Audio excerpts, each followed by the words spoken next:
De acuerdo con Peter Fascione, y a los resultados obtenidos tras una investigación basada en el método Delphi, por un grupo de 46 expertos de las disciplinas en humanidades, ciencias, ciencias sociales y educación, pensamiento crítico se define como un juicio autorregulado y con un propósito, que resulta de la interpretación, análisis, evaluación e inferencia, así como de la explicación de las consideraciones evidenciales, conceptuales, metodológicas, de criterio o contextuales sobre las que el juicio está basado.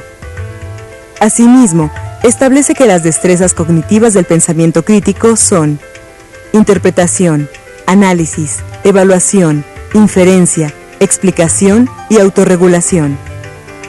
Interpretar es entender y expresar el significado e importancia de una amplia variedad de experiencias, situaciones, datos, eventos, juicios, convencionalismos, creencias, reglas, procedimientos o criterios. Podemos interpretar, por ejemplo, cuando reconocemos un problema y lo describimos sin inclinaciones, o bien cuando buscamos identificar el propósito, tema o punto de vista de un autor. Analizar es identificar la relación que existe entre la inferencia propuesta y la real, entre las declaraciones, preguntas, conceptos, descripciones u otras formas de representación propuestas para expresar creencia, juicio, experiencia, razones, información u opinión. Analizamos si procuramos identificar las similitudes y diferencias entre dos enfoques a la solución de un problema dado, o cuando identificamos supuestos no enunciados en una nota periodística. Evaluar es acceder a la credibilidad de las declaraciones u otras representaciones que son recuentos o descripciones de la percepción, la experiencia, la situación, el juicio, la creencia o la opinión que tiene una persona, así como acceder a la fortaleza lógica de la relación entre la inferencia real y la propuesta entre declaraciones, descripciones, preguntas u otras formas de representación.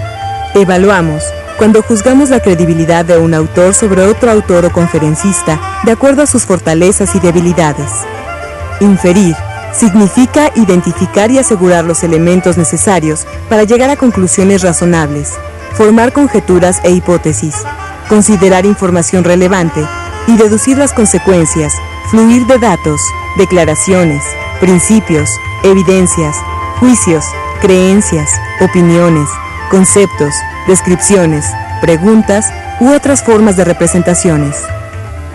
Inferimos si enfrentamos un problema y desarrollamos una serie de posibilidades para mejorarlo, así como cuando realizamos un experimento científico controlado y aplicamos los métodos estadísticos adecuados para comprobar una hipótesis empírica.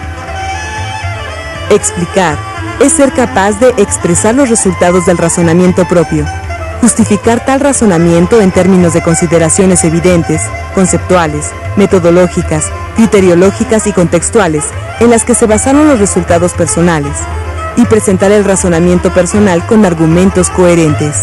Explicamos cuando anotamos los resultados de un experimento y describimos los métodos y criterios usados para llegar a ellos.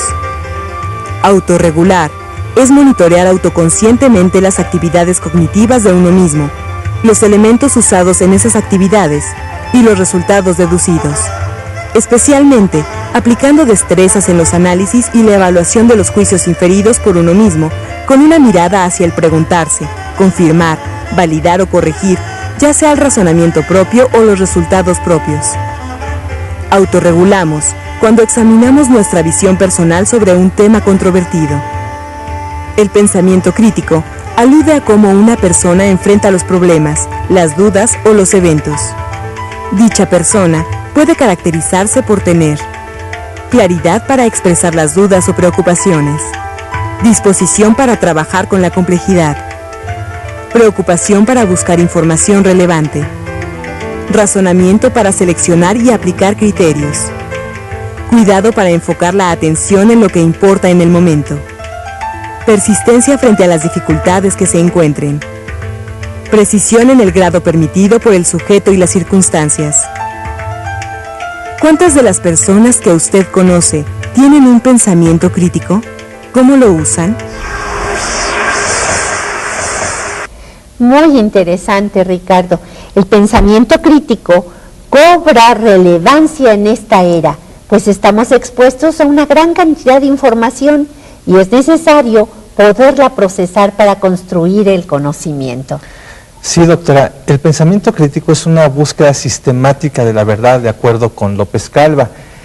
Ese es el sentido y la razón de esta competencia y, como usted dice, con tanta información que nos presenta en esta época, cómo poder validarla y decir lo que es cierto y lo que no.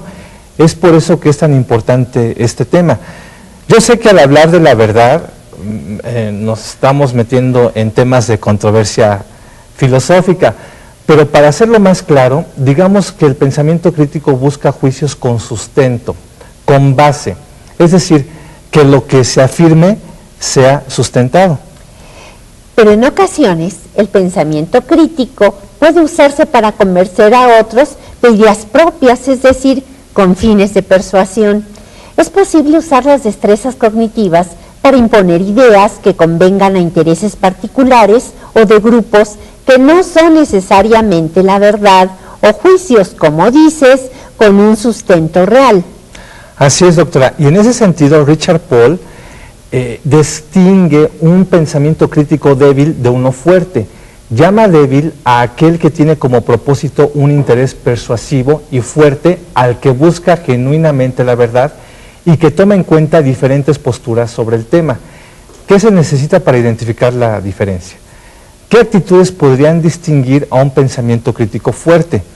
Richard Paul establece 7 actitudes mentales para un pensamiento crítico, las cuales son humildad intelectual, valentía intelectual, integridad intelectual, perseverancia intelectual, confianza en la razón y sentido intelectual de la justicia.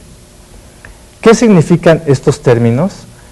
Me gustaría, estimados participantes, que ustedes ahí en sus sedes, en Lluvia de Ideas, comenten con sus compañeros lo que le evocan estas actitudes mentales.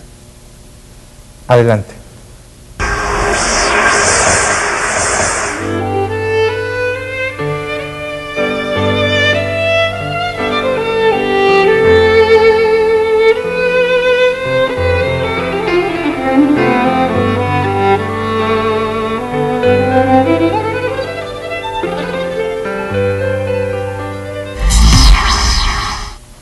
Pues sí que son términos muy interesantes y sin duda fundamentales para un pensamiento crítico fuerte.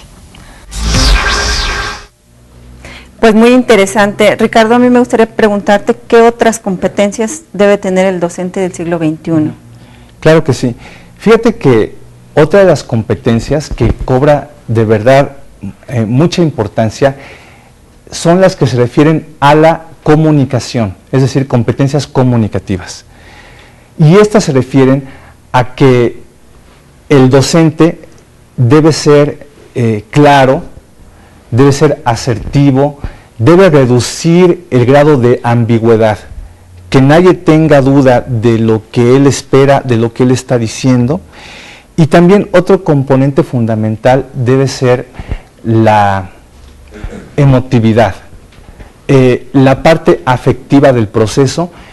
Es verdad que un alumno aprende más cuando tiene una relación afectiva con la persona que le enseña. Entonces, de alguna forma, el profesor debe propiciar que el alumno se sienta también escuchado, que el alumno se sienta que es importante para el profesor. Es decir, que haya una confianza y que sí, que sienta que hay ese afecto, que el profesor se preocupe por él, no como un número, no como una banca ocupada, sino como un ser humano que es importante para el profesor. Entonces, en la medida de fortalecer estas competencias comunicativas y este grado afectivo, yo creo que el proceso de aprendizaje también va a ser más fuerte y con mejores resultados. Sí,